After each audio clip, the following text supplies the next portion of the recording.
So you've had royalty at Bloomfield Road. The Night of the Realm is coming this weekend, but do you still believe that Blackpool players should be in the New Year's Honours list for all the achievement this year and the fact that you're doing so well in the Premier League? I was hoping one or two of them would get an invite to the royal wedding, you know.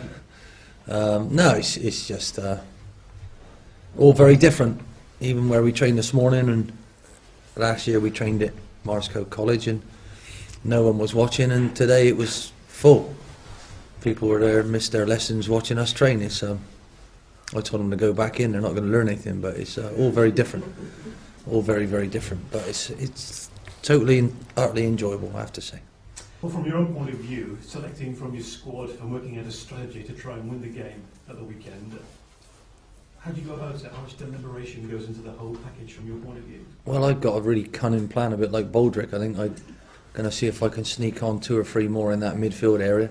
Hopefully the referee hasn't counted, and we might be able to try and stop them then. But some of the football that Rooney and Berbatov produced last weekend, with Nani and Park running off them, was absolutely sublime, fantastic.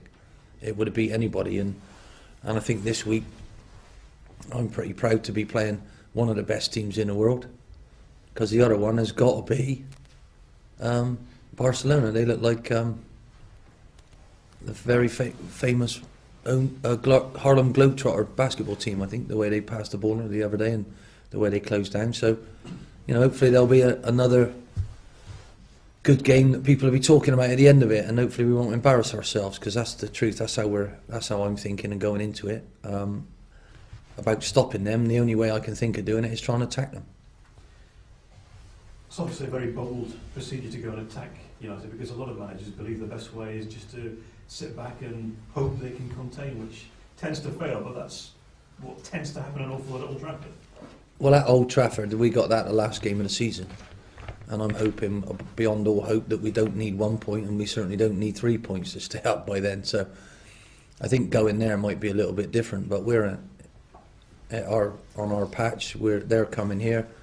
We've played pretty well recently, and we want to try and show them what we can do. But you know, as I say, if there's going to be any sort of game whatsoever, we have to try and take the game to them, and otherwise it won't be. And you know, I'm not predictable. He knows what I'm going to try and do, and whether we can do it or not, who knows.